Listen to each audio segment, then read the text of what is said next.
Hi everyone, this is Paul here from the Magdalene Centre. Today I'm doing the astrology report for the week commencing the 13th of February, and I'll be outlining some of the key aspects and transits taking place and giving an overview of what it all means. Before I do that, I just want to clarify, as I always do, that the astrology doesn't control our lives. It really gives us a framework to help us understand what's unfolding around us. It gives us a certain perspective as to what's going on collectively, and this then allows us to then respond to events around us rather than just react to them. It gives the whole case of forewarned is forearmed. But for anything to actually change, or for us to make best use of it, it requires that we take action and we don't just sit on the sidelines doing nothing.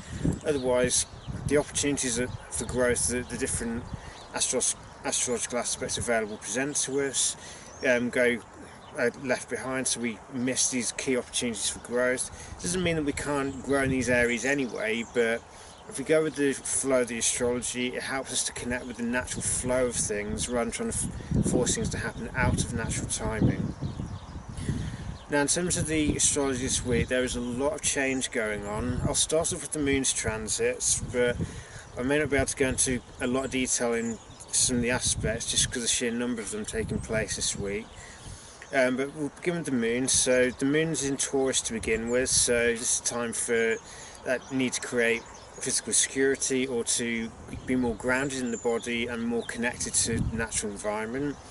On the same day, i.e. Wednesday, the moon is going to enter Gemini. So this is a time where I may feel an emotional need to communicate, to work on both speaking and listening, and it's also about that networking, it's that socialising kind of energy.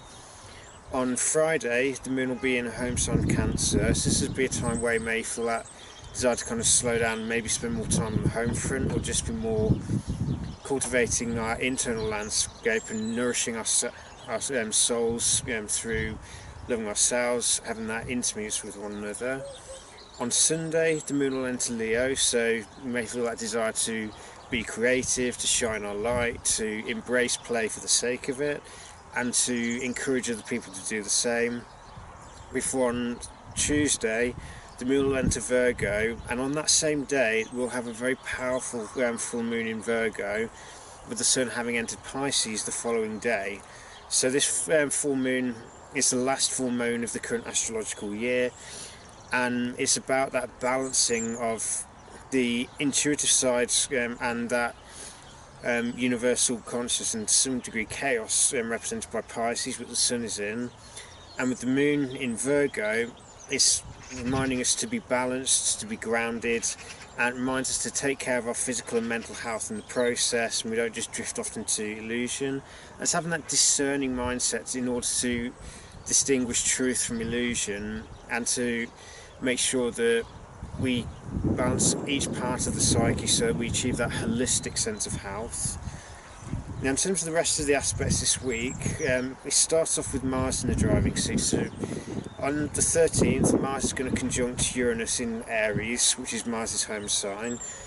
This gives us an opportunity to transform our desires or actions by understanding the universal picture or the big picture and applying that broader reasoning to it. And it's also about recognising where we need to change the way we take action, because our current actions are based on selfish impulse. Uranus is about Uranus in Aries has been all about empowering ourselves in order to be better able to empower other people. If we want a more empowered society or more empowered communities to emerge, it requires that each individual take responsibility for empowering themselves. And with Mars conjunct Uranus, this is a bit like a new moon for Mars, and with it being with Uranus, it's about awakening our understanding of how Mars operates. It's awakening that action and desire function in our minds and understanding the importance that action is a prerequisite for any change to take place, but it must be guided by a higher wisdom and not just blind impulse. The following day, Mars is going to enter Taurus for about 6 weeks or so. So after the fires of Aries and that drive to get things done, to get things started, Mars entering Taurus may feel like we've suddenly hit a brick wall, so that relentless fire energy seems to die back a bit. But this is a key test in some respects, because Mars in Taurus is about that channeling action and desire into devotion. So it's about the slow, steady actions necessary to take a goal from its initial stages where the seeds are sprouting to actually the more mundane tasks of watering the seeds of new projects and seeds of new beginnings. Because if we don't, it's all well and good if seeds sprout, but if they're not continuously maintained, if they're not nurtured continuously through small actions as and when required, then the seeds of those new beginnings will naturally fizzle out and die. So Mars in Taurus is about that wisdom to slow down, to focus on making sure that all the necessary tasks to sustain a project are covered. And it's also about understanding the organic side of nature. It's about, if you look at the natural world, it's reminding us that no matter how impatient we may be, we can't make things happen faster than the natural timing of them. So with Mars in Taurus, it reminds us to cultivate patience. It reminds us that for a gardener to get crops, or for any farmer, for example, to get crops at the end of a harvest, it requires that he do the necessary maintenance work on the crops all the time, whether it be removing weeds, whether it be making sure there's space for the plants to grow, or whether it's about making sure that the necessary nutrients are present to keep the growth going. So the high level of Mars in Taurus is about devotion. It's transforming the base level desires and those earthly attachments into a devotion towards a higher power, to spiritual devotion, in other words. There's also bringing Mars's energy into one pointed focus and devoting it entirely to the projects at hand that we wish to cultivate, and removing any distractions. So it's simplifying things and taking things slower in order to appreciate the process. The next aspects taking place will be over the weekend. So on Sunday we've got Pallas Athena is going to be turning retrograde. So she's in Libra, and just before touches Scorpio she turns retrograde, so Pallas won't touch Scorpio as a result for a few months yet. But with Pallas turning retrograde in Libra, this is all about the wisdom of balance. Pallas represents aspects like wisdom, strategy, creativity, and the broad-minded thinking, or that ability to see things at a systemic level. So looking at how everything is part of a system, nothing is isolated. In Libra, which is all about balance, it's about looking at achieving that internal balance, and that also using the powers of diplomacy in order to come to compromise that lead to win-win solutions. It's also about cultivating harmony within our relationships. Now, for true harmony to occur though, we need to be creating on the inside first, and this is one of the key areas that the Pallas retrograde will highlight to us, so I'll do a separate video on this. But it's that need to go inwards and create the balance on the inside.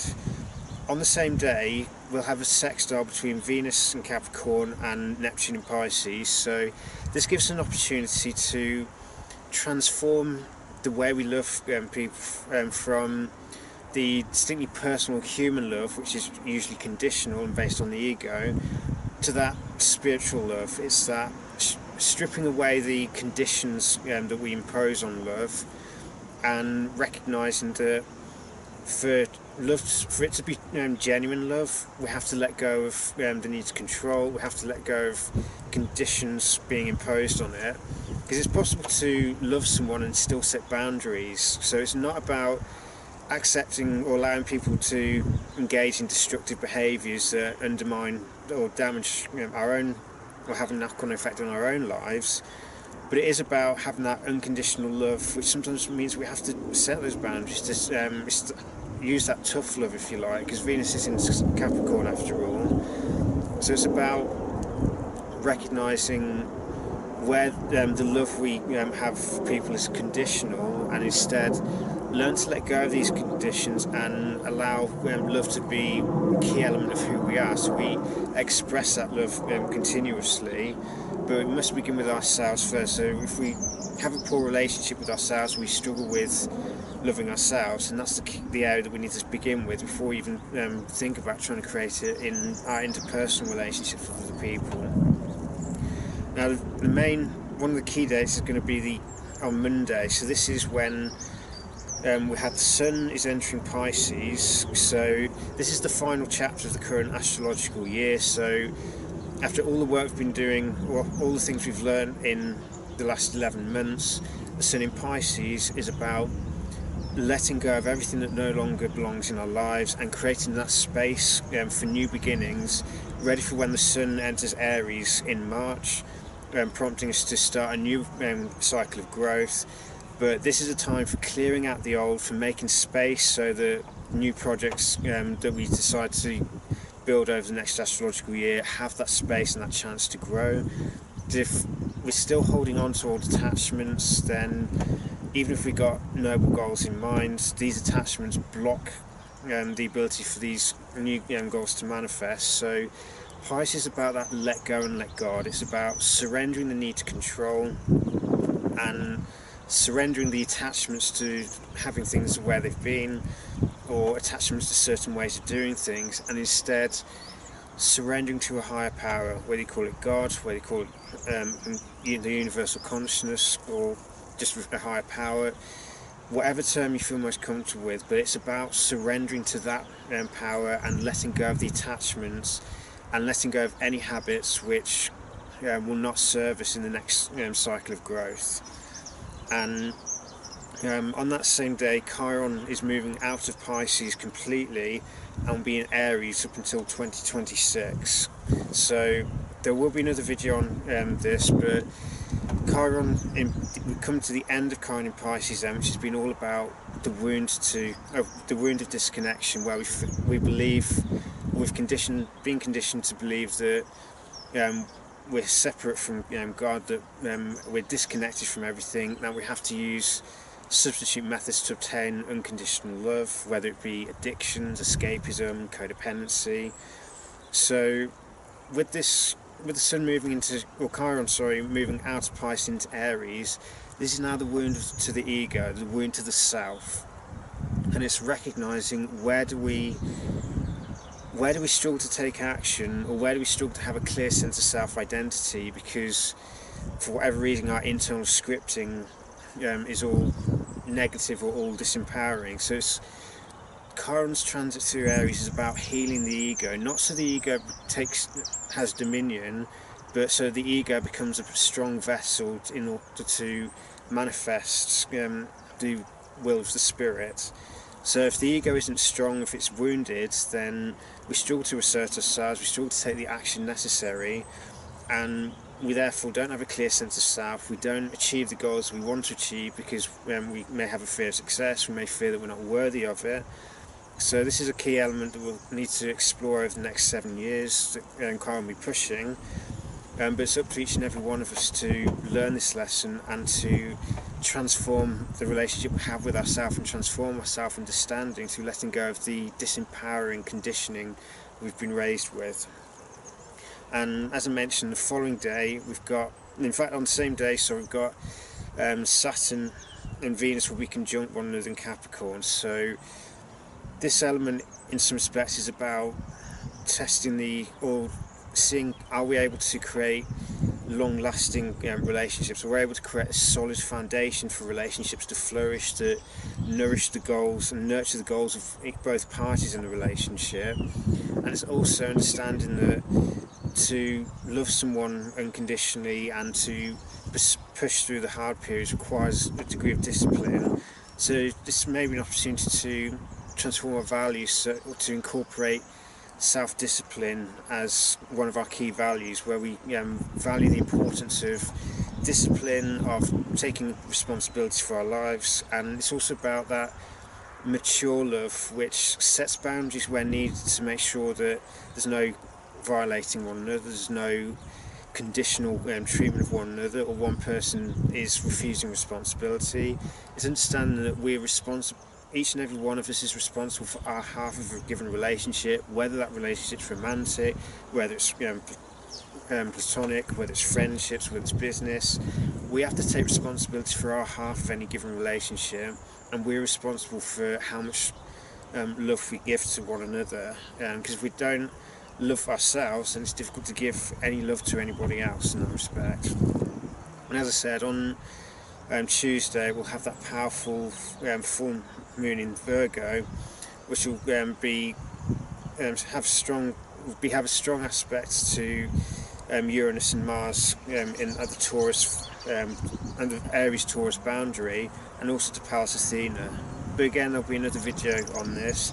But the main thing to remember is it's about balancing the left and right sides of the mind, so that with that wholeness of the way we operate, so bringing that unity between body, mind and spirit, we're then able to channel unconditional love. We're able to receive wisdom from higher nature, but we also have that discerning nature to recognise what practical actions or what practical discrimination do we need to employ in order to see what is the best course of action. So there's an enormous amount going on this week, so hope it's not too much information to take in. But the main theme of this week is change. It's about taking responsibility for our actions and making sure that we deal with the nuts and bolts, or the necessary tasks needed to sustain goals. It's about re-evaluating how we try and seek balance. Do we try to force it to happen externally through either giving up our own needs or trying to push other people to meet our own, or to achieve what we think is the right solution, and instead go inwards and create balance on the inside, so that we can then more readily see what is the best solution to help bridge the gaps between people. And with the sun's passage into Pisces and Chiron into Aries, it's about letting go of any of the past, and it's about healing the ego, ready for when the sun's in Aries next month, so that we are in as strong a position as possible to take the ground running for the next astrological year. So may the coming week bring you many blessings and many changes that will aid your growth. Take care and be blessed.